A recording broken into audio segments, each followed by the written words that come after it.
Yo, what is up, everybody? Let's go back again. Another chapter from the story titled The Patient, written by Old School Horror. Remember to use the links in the description below. Show love to the author. Like, comment, and subscribe. Chapter 7. Both Norman and David pointed their flashlight toward the moving shadow. Carrie sighed in relief when she saw that it was one of the patients. She started towards the patient, but David grabbed her hand.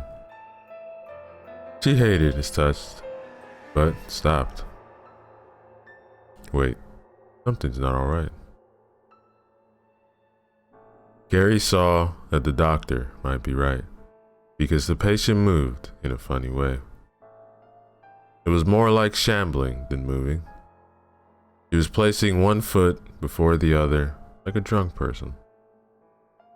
The movement was, however, very decided. Miss Danvers? Why are you not in your room? No answer came, only the definite but slow walk in their direction. The light of the flashlights revealed more of her face as she was approaching. A young woman in her early 30s, but her face looked more like that of a 60-year-old. Wrinkled, sunken, her hair was messy, and her stare full of malice.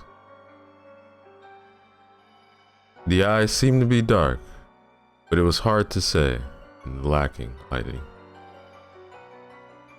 Miss Danvers? Everything alright? The patient's hand reached out and touched the wall as she kept walking toward Carrie, David, and Norman. Her figure seemed emaciated, drained of life. It looked more like the victim of severe starvation, or a person found in the woods after a survival trip gone wrong. Hear him. Fear the one from me, He began. He then lashed out toward the three people in a surprisingly fast manner. Carrie screamed as the patient shrieked and jumped on her. David jumped back in fear. The only one who had some presence of spirit was the guard. He grabbed the woman who was now on top of Carrie, trying to choke her, and began pulling her off with all of his strength. Come and help me, Doc, will ya?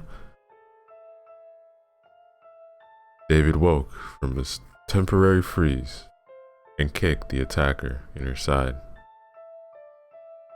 He fell on the floor beside the nurse, who was now coughing heavily and trying to get some air in her lungs.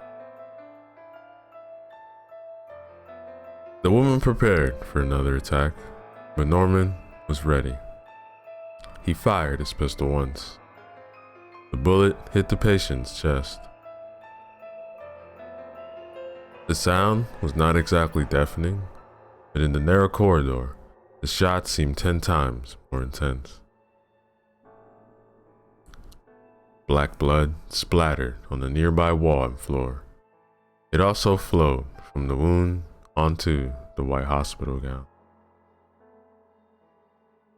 The woman growled in pain, but it seemed that the shot did little to slow her. Norman saw that she was preparing to launch herself at them again and fired off another shot. The bullet hit close to the other one, but it was also not too effective. The body of the woman hit the ground when the bullet connected, but then she tried to get up again. You can kill.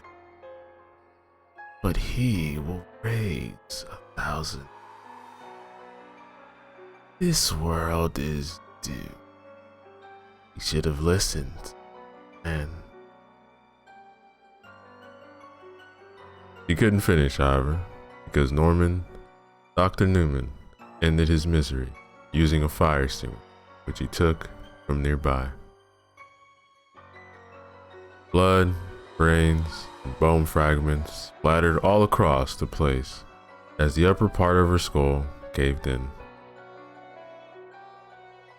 The patient still kept grotesquely flailing her arms for a few seconds after her head had been squished. David fell on the ground. Couldn't believe what he had just done. He looked at the others, but said nothing. They saw that his lips were trembling. They might have even turned the pale blue, but it was hard to tell. we have to get out of here. But how? The doors are sealed shut, the windows on the first floor are all barred.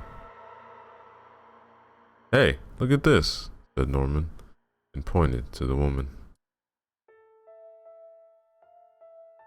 He crouched by the corpse and began gently brushing away the remaining hair from the woman's neck and lower part of her face. They saw now what the guard was talking about. The dark patch was easily recognizable on her left side. It was a handprint, but it seemed that the hand which had made it had somehow really sharp nails. What's that? Looks like a handprint, but it's strange. What else is new? The skin seems hard. How is this possible? It's just like the ceiling on of the doors. That thing is in here with us. And it began transforming people into these things. We have to get out. We have to get help. That thing began targeting the patients, and we'll be next soon. Yeah, you're right, Doc. Better find a way out of here before that thing gets us. Alright, right, look. We can try a window in the basement. The grates are old, but we might push them out. Alright. We must be careful and quick. Let's go. They gathered themselves in a few seconds, then headed to the stairs which led to the basement area. When they turned the corner, however, they had to stop there. That, ladies and gentlemen, the end of our chapter.